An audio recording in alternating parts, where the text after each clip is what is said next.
आज की डेट है 26 फरवरी 2024। स्वागत है आपका आज की करंट अफेयर डिस्कशन में। चलिए डिस्कशन स्टार्ट करते हैं। सबसे पहले देखेंगे हमारा पहला आर्टिकल रायसीना डायलॉग के बारे में। न्यूज़ में क्यों है? अभी रायसीना डायलॉग का 9वां सत्र जो कि दिल्ली में आयोजित हुआ है, इसलिए ये न्यूज़ में है। रायसीना डायलॉग के बारे में देख लेते हैं। तो इसे इनोग्रेट किया है प्रधानमंत्री मोदी जी द्वारा, इसे इनोग्रेट किया गया था। चीफ गेस्ट इस बार के कौन थे? चीफ गेस्ट को आप याद रख सकते हो, ग्रीस के प्राइम मिनिस्टर है, वो इस बार चीफ गेस्ट थे। आयोजन कहाँ हुआ था? ऑब्वियस है, आपको नाम से समझ में आ गया, दिल्ली में आयोजित होगा। इसका नाम रायसीना क्यों पड़ा है? ठीक है, रायसीना इसका नाम क्यों पड़ा है? इसका सिंपल रीजन है, दिल्ली में एक रायसीना लोकेशन है, वहाँ पर राष्ट्रपति भवन वगैरह है, इसके नाम पर ये पहला वहाँ पर आयोजित हुआ था, तो इसके नाम पर इसका नाम पड़ा रायसीना डायलॉग। ठीक है, इसके बार की थीम की बात करें तो इस बार की थीम है 4C, conflict, contest, cooperation, create. ये इस बार की थीम थी। 6 पिलर, मतलब इसमें 6 पिलर थे, इंपॉर्टेंट 6 पिलर पे फोकस किया गया। 6 पिलर कौन कौन से? सारे आपको याद नहीं रखने, सिंपल सा इसमें देखना है। पहले तो टेक्नोलॉजी के बारे में बात की गई, दूसरा पीस के बारे में बात करता है, तीसरा वॉर एंड पीस के बारे में बात करता है, चौथा डीकोलोनाइजेशन के बारे में बात करता है, पांचवा पोस्ट 2030 एजेंडा के बारे में बात करता है, छठा बात करता है डेमोक्रेसी के बारे में। आप बोलोगे इतना जल्दी में क्यों हो रहा है? ये देखो आर्टिकल है ना, इसमें से यूपीएससी प्रीलिम में क्या क्वेश्चन बन सकते, थोड़े बहुत अगर रैंडमली देखो, यूपीएससी इतने हल्के क्वेश्चन तो पूछेगी नहीं, रैंडमली क्वेश्चन बनेंगे करंट अफेयर में, तो हर किसी से सॉल्व होंगे नहीं। कुछ चीज़ें आपको ध्यान रखनी, अगर क्वेश्चन आ जाए तो आप एलिमिनेशन टेक्निक का यूज़ करते हुए इस क्वेश्चन का आंसर दे पाओ। तो यहाँ पे तो रायसीना डायलॉग इंपॉर्टेंट है। कौन सा सत्र हुआ था? यूपीएससी कभी नहीं पूछने वाली कौन सा सत्र आयोजित हुआ था, तो 9वां सत्र आयोजित हुआ था। कहाँ हुआ? दिल्ली में। ये भी यूपीएससी कभी नहीं पूछेगी। इनोग्रेट किसने किया? प्रधानमंत्री जी ने किया था, इंपॉर्टेंट नहीं है। चीफ गेस्ट कौन थे? ग्रीस के प्राइम मिनिस्टर थे। ये थोड़ा बहुत आप यूज़ कर सकते हो मेंस वगैरह में, कहीं आपको आंसर लिखना हो तो। ठीक है, दिल्ली में रायसीना के नाम पर पड़ा था, आपको ऑब्वियस पता है लोकेशन, तो दिल्ली में रायसीना राष्ट्रपति भवन वगैरह। थीम क्या थी? थीम यूपीएससी पूछ सकता है, तो इस बार की थीम थी 4C, कॉन्फ्लिक्ट, कॉन्टेस्ट, कोऑपरेशन और क्रिएट। थीम आपको समझ में आ गई, इसे याद रख सकते हो। पिलर, ये बहुत डिटेल हो जाती है, इतना डिटेल में यूपीएससी पूछेगा नहीं, अगर पूछेगा तो इतना याद भी नहीं रहेगा। तो 6 पिलर फिर भी एक बार थोड़ा माइंड में रख लेना कि technology, peace, war and peace तीसरा पिलर है, चौथा पिलर है वो बात करता है डीकोलोनाइजेशन के बारे में, पांचवा इसका पिलर है वो एजेंडा की बात करता है, 2030 के एजेंडा की बात करता है, और लास्ट पिलर है वो करता है डेमोक्रेसी को डिफेंड करने की बात करता है। ये 6 पिलर एक बार माइंड में थोड़ा सा रख लेना, ठीक है। उसके बाद में इसे होस्ट किसने किया था, ये चीज़ इंपॉर्टेंट है, इसको याद रखना कि रायसीना डायलॉग को होस्ट किसके द्वारा किया गया था। ये किया गया था एक्सटर्नल मिनिस्टर द्वारा, विदेश जो मंत्री हैं उनके द्वारा होस्ट किया गया था, और उनके हेल्प करी थी ORF ने। ORF क्या है? एक ऑब्जर्वर रिसर्चर है, थिंक टैंक है, इनके द्वारा इसे हेल्प की गई थी। तो एक्सटर्नल मिनिस्ट्री और ORF द्वारा इसे होस्ट किया गया था। पहला कब आयोजित हुआ था? पहला 2016 में। रायसीना डायलॉग पहला 2016 में आयोजित हुआ था।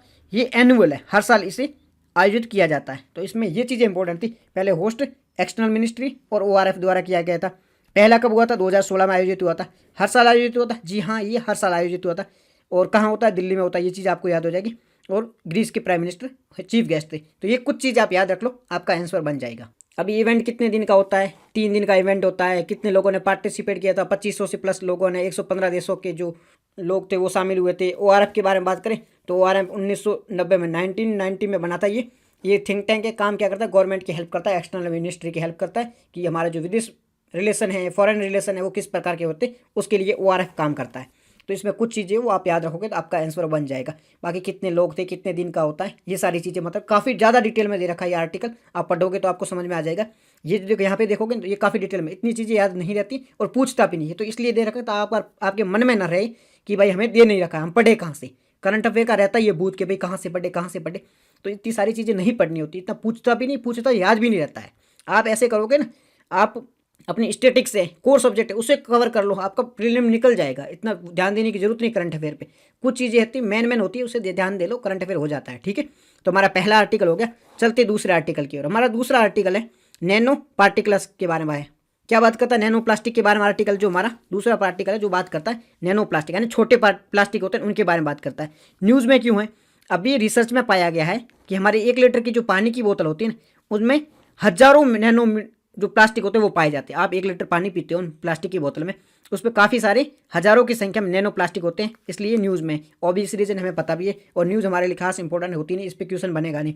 हम देख लेते हैं इसके अबाउट, मतलब बारे में देख लेते हैं कि पहले तो माइक्रो प्लास्टिक क्या होता है, दूसरा नैनो प्लास्टिक क्या होता है, इन दोनों में डिफरेंस क्या होती है।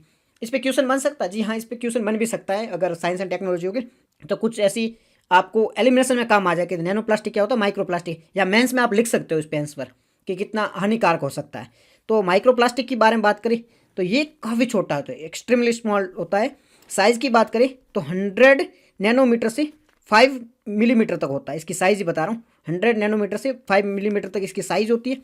सोर्स क्या है, ये कहाँ से पाया जाता है? एक तो ये प्लास्टिक वेस्ट होते हैं वहाँ पर पाया जाता है, इंडस्ट्रियल वेस्ट होते हैं वहाँ पर पाए जाते हैं, इसकी प्रेजेंस होती है ना वो पाई जाती है। कहाँ पर ये पाया, मतलब ये तो कहाँ से निकलता है, सोर्स के बारे में बात करें, कहाँ से प्लास्टिक वगैरह होती है, इंडस्ट्रियल वेस्ट होती है, जो प्लास्टिक की बोतलें वगैरह होती है उनमें से ये पाया जाता है माइक्रो प्लास्टिक। अब ये कहाँ पाया जाता है? हर जगह पाया जाता है। आप समुद्र में जाओ, नदियों में जाओ, कहीं भी घूमने जाओ, जंगलों में जाओ, आजकल तो आपको हर जगह देखने को मिल जाएगा ये माइक्रो प्लास्टिक। क्या हो सकता है, कैसे इसको किया जाता है? ठीक है, तो इसे डिटेक्ट करना काफ़ी कठिन हो जाता है, इसे आप देख नहीं पाते हो और आपके शरीर में जाएगा तो नुकसान करेगा, इसलिए हानिकारक भी है। अब नैनो प्लास्टिक हमने देखा, माइक्रो प्लास्टिक देख लिया, अब नैनो प्लास्टिक के बारे में। नैनो प्लास्टिक होता है माइक्रो प्लास्टिक से भी छोटा होता है। इसकी साइज़ तो है ना, माइक्रो प्लास्टिक उससे भी बहुत छोटी होती है। आप है ना, आपकी न्यूड आई, नग्न आईज होती है, उसे देख ही नहीं सकते, इनविजिबल होते हैं आपके ना, बिना इस जो होता है ना माइक्रोब्स वगैरह, उनके बिना आप इसे देख नहीं सकते नग्न आईज से। तो ये काफ़ी छोटा होता है। ठीक है, कहाँ पर पाया जाता है? हर जगह पाया जाता है। वही प्लास्टिक वगैरह टूटेगा तो उसकी बोतल वगैरह में ये पाया जाता है। तो सिंपल सा आर्टिकल था, क्वेश्चन एक आध थोड़ा बहुत आपके काम आ जाएगा तो याद रखना, बाकी ज़्यादा इसमें था नहीं, बहुत सिंपल आर्टिकल था। तीसरा जो हमारा आर्टिकल है ये थोड़ा इंपॉर्टेंट हो जाता है। ये आर्टिकल है अम्ब्रेला स्कीम ऑन, ये बात करता है वुमेन सेफ्टी की। तो वुमेन सेफ्टी के संबंधी जो अम्ब्रेला स्कीम थी ना, उससे संबंधित हमारा आर्टिकल है नेक्स्ट।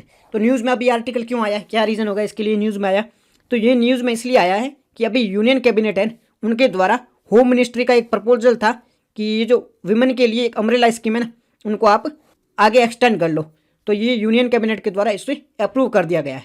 मतलब न्यूज़ सिंपल सी है कि होम मिनिस्ट्री है, अमित शाह जी के, उन्होंने बोला होगा सेंट्रल गवर्नमेंट को, मोदी जी को बोला होगा, जी हमारे पास स्कीम है ना, अम्ब्रेला स्कीम है जो वुमेन सेफ्टी से संबंधित, इसको आपने कुछ समय के लिए एक्सटेंड कर लो।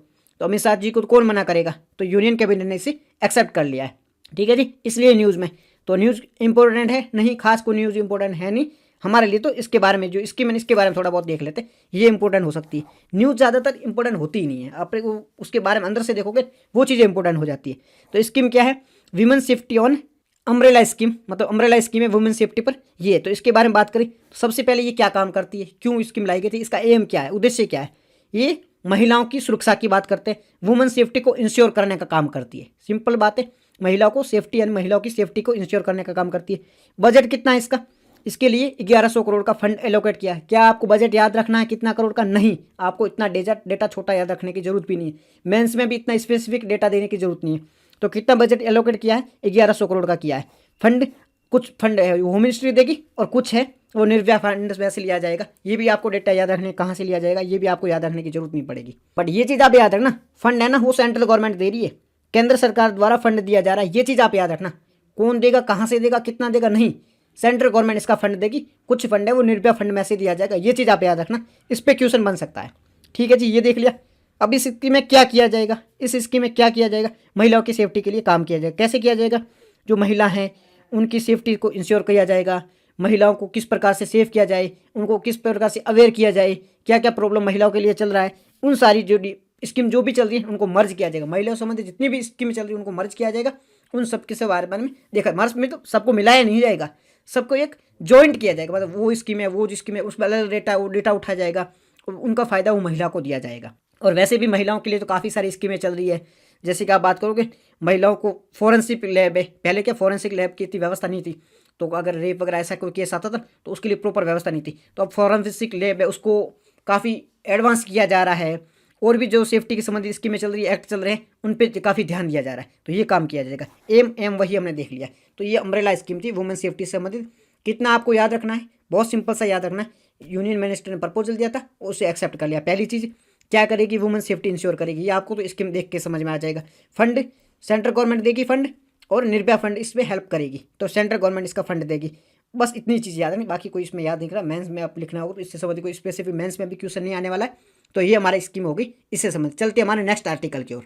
नेक्स्ट जो हमारा आर्टिकल है वो बात करता है फेयर एंड रिमोनेरेटिव प्राइस के बारे में, FR के बारे में बात करता है। ये थोड़ा इंपॉर्टेंट आर्टिकल हो जाता है। क्या आर्टिकल हमारा? Fair and remunerative price. तो सबसे पहले FRP या फेयर एंड रेमनरेटिव प्राइस होती क्या है इसके बारे में देखेंगे।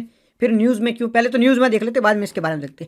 तो अभी न्यूज़ में इसलिए आया है कि cabinet committee on economic affair CCAEA, cabinet committee on economic affairs ने शुगर कैन के लिए जो अभी FRP थी ना उसको अप्रूवल दिया है। आपको न्यूज़ सिंपल सी समझ में आ जानी चाहिए कि cabinet committee on economic affair है, उन्होंने अभी शुगर कैन के लिए FRP जो आती है उसे अप्रूवल दे दिया है, यानी कि FRP अभी चालू हो जाएगी शुगर कैन के लिए। न्यूज़ सिंपल सी समझ में आ गई। अब हम देख लेते हैं ये कहना क्या चाहता है, FRP होता क्या है। आपने MSP वर्ड सुना होगा, मिनिमम सपोर्ट प्राइस, जिसके लिए अभी किसान वगैरह धरना प्रदर्शन जो भी कर रहे हैं वो कर रहे हैं। ऐसा होता है एक FRP होता है। तो MSP का तो हम बार बार सुनते लेते हैं, FRP का क्यों नहीं सुनते। MSP का इसलिए सुन लेते हो बिकॉज कि MSP है ना वो काफ़ी सारी क्रॉप्स पे दिया जाता है, 23 क्रॉप्स पे दिया जाता है, तो उसमें काफ़ी सारी क्रॉप्स आ जाती है, तो काफ़ी सीरियस मुद्दा हो जाता है, इसलिए हम MSP का नाम सुनते रहते हो। FRP इतनी बड़ी चीज़ है नहीं, इसलिए आप FRP का नाम सुनते नहीं हो। ये चीज़ आपको समझ में आ गई होगी। अब FRP दिया किसके लिए जाता है, FRP दिया जाता है शुगर कैन के लिए। जैसे हम मिनिमम सपोर्ट प्राइस देते हैं, यानी कि जो तेज क्रॉप है उनके लिए मिनिमम सपोर्ट देते हैं ना, वैसे गन्ने के लिए FRP दिया जाता है। परिभाषा की बात करें तो वह प्राइस होती है, वह मिनिमम प्राइस जिससे कम कीमत पर आप गन्ना नहीं खरीद सकते हो। जैसे कि आपके मेरे पास ये पेन है, मैं पेन मार्केट में बेचूंगा, मैं किसान हूँ, मेरे पास ये पेन है, मैं मार्केट में बेचूंगा, ठीक है, एग्जाम्पल मान लो। अब ये पेन है ना, मिनिमम 5 रुपये से कम इसको नहीं बेच सकते हो, ठीक है, मिनिमम 5 रुपये इसकी प्राइस होगी। अगर 5 रुपये से कम आप नहीं बेच सकते हो, ये माना जाएगा FRP। पेन एक गन्ना है, गन्ना मिनिमम 5 रुपये से कम आप नहीं बेच सकते हो, ये FRP होगी। तो वह मिनिमम प्राइस जिससे कम पर शुगर मिल है, वो शुगर मिल के जो मालिक है ना वो किसानों से गन्ना नहीं खरीद सकता। कम से कम उस कीमत पे तो गन्ना है वो खरीदना ही पड़ेगा, वो प्राइस होती, वो FRP होती। सेम MSP होता है, MSP यानी मिनिमम प्राइस पर किसानों से आपको जो धान है जो भी फसल है वो खरीदनी पड़ेगी, वो MSP होती है। MSP के जैसा जैसे FRP होता है, FRP होता है वो ओनली गन्ने के लिए होता है, MSP होते हैं उसमें 23 क्रॉप शामिल है। MSP आपको ये FRP समझ में आता है, परिभाषा समझ में आ जाएगी। सिंपल सी चीज़ है, FRP गन्ने के लिए मिनिमम सपोर्ट प्राइस की तरह काम करता है, कम से कम कीमत की तरह काम करता है। आपको FRP समझ में आ गई सीधी सी। अब FRP लागू कैसे होती है, मतलब क्या क्राइटेरिया है जिसके तहत FRP तय की जाती है। जैसे MSP तय की जाती है उसके लिए भी क्राइटेरिया होता है अलग अलग, तो वैसे FRP लगाने के लिए क्राइटेरिया क्या है, मानक क्या मानक तय करके FRP की प्राइस तय की जाती है।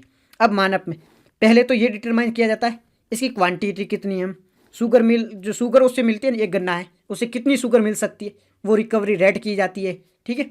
इसके अलावा कितनी डिस्टेंस से लाया गया है, ऐसी चीज़ें, प्राइस क्या चल रही है वर्ल्ड लेवल पर, ये सारी चीज़ें देखकर FRP तय की जाती है। FRP आपको समझ में आ गई। डिटरमाइन कैसे किया जाता है, क्राइटेरिया क्या है वो आपको समझ में आ गया, ठीक है। इसके अलावा इसे डिटरमाइन कौन करता है, तय कौन करता है, भाई इतनी FRP दी जानी चाहिए, इसे तय कौन करता है, तो इसे तय किया जाता है एक कमीशन होता है, commission for agriculture cost and price, ये CACP, ये एक कमीशन होता है। ये सिफारिश देता है, रिकमेंडेशन देता है, किसको देता है ये रिकमेंडेशन, ये देता है cabinet committee on economic affairs. मतलब हमारा एक कमीशन है, commission for agriculture cost and price, इस कमीशन का नाम याद रखना। FRP किसके द्वारा तय की जाती है, तो कमीशन का नाम है commission for agriculture cost and price, CACP। ये कमीशन अपनी सिफारिश देता है, अपनी रिकमेंडेशन देता है, किसको देता है, ये रिकमेंडेशन देता है इकोनॉमिक अफेयर्स। ये कमेटी होती है cabinet committee on economic affairs, इनको रिकमेंडेशन देता है, बाद में finally cabinet committee on economic affairs है वो जाके FRP तय करती है। आपको ये चीज़ याद रखना, मोस्ट इंपोर्टेंट है, UPSC क्वेश्चन पूछ सकती है, FRP किसके द्वारा तय की जाती है। रिकमेंडेशन कौन देता है, रिकमेंडेशन देता है commission for agriculture cost and price, CACP, और तय कौन करता है, cabinet committee on economic affairs, उसके द्वारा तय की जाती है। तो इन दो चीज़ों का आप याद रखना, मोस्ट इंपोर्टेंट, इस पर क्वेश्चन पूछे जा सकते हैं। अब FRP किस कमेटी की सिफारिश पर स्टार्ट की गई थी, FRP जो प्राइस स्टार्ट की गई थी पहले से, वो रंगाराजन एक कमेटी बनी थी, उन्होंने रिकमेंडेशन दी थी कि गन्ने के लिए आपको FRP है वो स्टार्ट करनी चाहिए, जैसे बाकी क्रॉप्स के लिए MSP है, ऐसे गन्ने के लिए FRP को स्टार्ट करो। अब एक चीज़ आप ये याद ध्यान रखना, इसके लिए कुछ मतलब वैधानिक प्रोविजन है क्या, लेजिस्लेटिव रिफॉर्म वगैरह कुछ है क्या, लेजिस्लेटिव प्रावधान वगैरह। तो इसकी प्रावधान की बात करें तो एक गन्ना से संबंधित एक्ट है जो 1961 में आया था, उसके अलावा एसेंशियल कमोडिटी एक्ट है 1955 का, ये दोनों इनके माध्यम से इसे रेगुलेट किया जाता है। MSP तय करती केंद्र सरकार करती, economic cabinet committee on economic affairs उनके द्वारा तय करती। बट एक चीज़ ये भी याद रखना, ये आर्टिकल काफ़ी इंपॉर्टेंट है, इनमें कुछ चीज़ याद रख सकते हो आप। तो इससे है ना, अगर केंद्र सरकार ने बोल दिया है कि ये FRP होगी, कोई रेट तय कर ले, इस आधार पर आप बेच सकते हो, माना कि 100 रुपये में एक गन्ना बेच सकते हो। क्या राज्य सरकार है उसमें चेंज कर सकती है, जी हाँ, राज्य सरकार इसमें चेंज कर सकती है। केंद्र सरकार के द्वारा जो भी FRP तय किया जाती है, राज्य सरकार उसमें चेंजेस कर सकती है। ये चीज़ याद रखना, इस पर डेफिनेटली क्वेश्चन बन सकता है आप तो माइंड में डालो एफआरपी में राज्य सरकार चेंज कर सकती है, ठीक है। और राज्य सरकार को एडवाइस देगा कौन, मतलब जैसे कि केंद्र सरकार को cabinet committee on economic affairs द्वारा दिया जाता है, तो राज्य सरकार की बॉडी है स्टेट एडवाइस प्राइस, एसएपी एक बॉडी है, वो तय करेगी कि कितनी प्राइस पर ये बिकना चाहिए। तो स्टेट एडवाइस प्राइस है, इसका नाम भी याद रखना।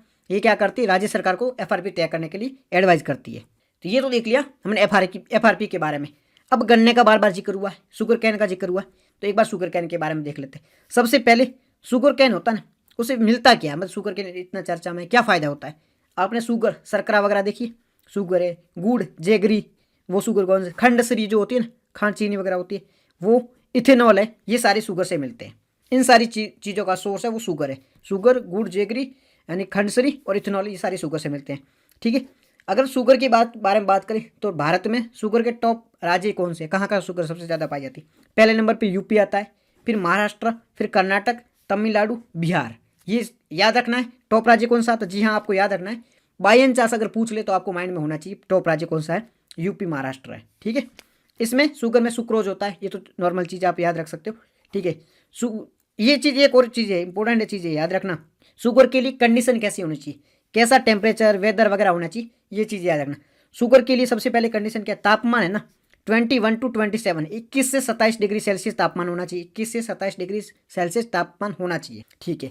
वर्षा 75 से 100 सेंटीमीटर, 75 to 100 सेंटीमीटर है वो बारिश होनी चाहिए, रेनफॉल होनी चाहिए। सॉइल कैसी होनी चाहिए, सॉइल डीप होनी चाहिए और रिच सॉइल होनी चाहिए, लोमी टाइप की सॉइल होनी चाहिए, तो लोमी सॉइल होनी चाहिए, ठीक है जी। होम एंड, एक तो हॉट वेदर होना चाहिए और ह्यूमिड क्लाइमेट होना चाहिए, हॉट एंड ह्यूमिड क्लाइमेट होना चाहिए। तो ये आर्टिकल में आपको ये तो याद रखना है कि कंडीशन कैसी होनी चाहिए शुगर के लिए, ठीक है।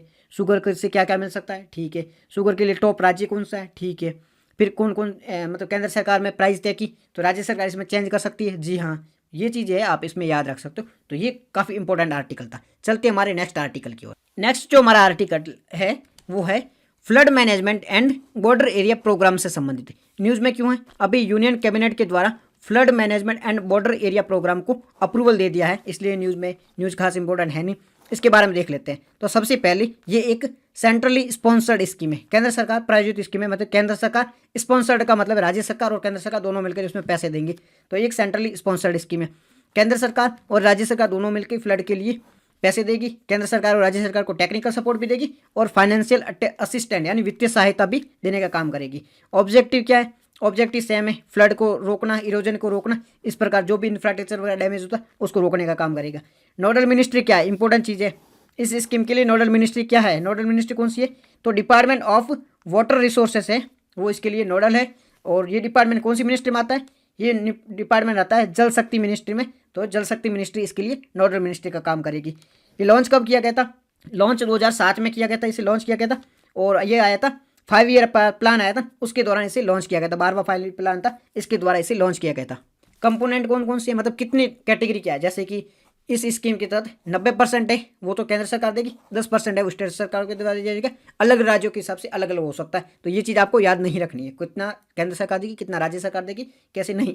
अब दूसरी स्कीम का पार्ट, एक तो देखा हमने देखा कि एक बात हो रही थी इसमें फ्लड मैनेजमेंट की बात हो रही थी, तो फ्लड मैनेजमेंट है ना, वो तो राज्य का भी मैटर हो गया, स्टेट का भी, सेंटर का भी मैटर हो गया। तो ये एक सेंट्रली स्पॉन्सर्ड स्कीम थी, फ्लड मैनेजमेंट वाली थी वो सेंट्रली स्पॉन्सर्ड स्कीम थी, इसमें केंद्र और राज्य दोनों मिला के दे रहे हैं। और इसके लिए नोडल मिनिस्ट्री कौन सी थी, इसके लिए 3 नोडल मिनिस्ट्री थी, जल शक्ति नोडल मिनिस्ट्री थी, ठीक है, 2007 में इसे लॉन्च किया गया था। तो इतनी आपको समझ में आ गई। अब हम बात करेंगे बॉर्डर एरिया मैनेजमेंट का। तो बॉर्डर है ना वो इंटरनेशनल मैटर हो गया, तो वहाँ पर 100% है वो केंद्र सरकार देगी। और इसमें काम क्या होगा, इंटरनेशनल बॉर्डर से मैनेजमेंट का काम करना है, और वाटर को किस प्रकार से मैनेज किया सकता है, वो किस प्रकार से मैनेज कर रहे हैं, इन सब के बारे में डील करना है, वो बॉर्डर मैनेजमेंट के तहत होता है। और इसके लिए भी वाटर मैनेजमेंट है, जो वाटर रिसोर्सेज जो मिनिस्ट्री है वो इसके लिए, मतलब जल शक्ति मिनिस्ट्री है वो इसके लिए नोडल मिनिस्ट्री का काम करती है। तो ये हमारा पूरा आर्टिकल होगा इस स्कीम से संबंधित। अब कुछ क्वेश्चन देख लेते हैं, आप होमवर्क में ये देख के आना, ठीक है। अब कल के लिए जो ट्रू एंड फॉल्स थी वो देख लो आप। पहला था इप्सा के बारे में, इसमें इंडिया, बांग्लादेश और इंडिया, श्रीलंका और ब्राज़ील, नहीं श्रीलंका नहीं था, साउथ अफ्रीका था, तो ये पहला हमारा गलत हो जाएगा, फॉल्स हो जाएगा। दूसरा फ्रेंच अवार्ड के बारे में, नेपोलियन द्वारा स्टार्ट किया गया था, जी हाँ ये ट्रू है। तीसरा स्पाइकर के बारे में था, ये वनरेबल है, नहीं ये फॉल्स है, वनरेबल नहीं इंडेंजर्ड है, तो ये हमारा क्वेश्चन हो गया। फिर माइक्रोब्स, ये मरीन इकोसिस्टम के बारे में है, तो इसमें जो ऑप्शन है ए है वो करेक्ट हो जाएगा। और PYQ आप ये देख के आना, ज्योग्राफी से संबंधित था। तो आज की डिस्कशन में इतना ही था। Thank you very much for discussion.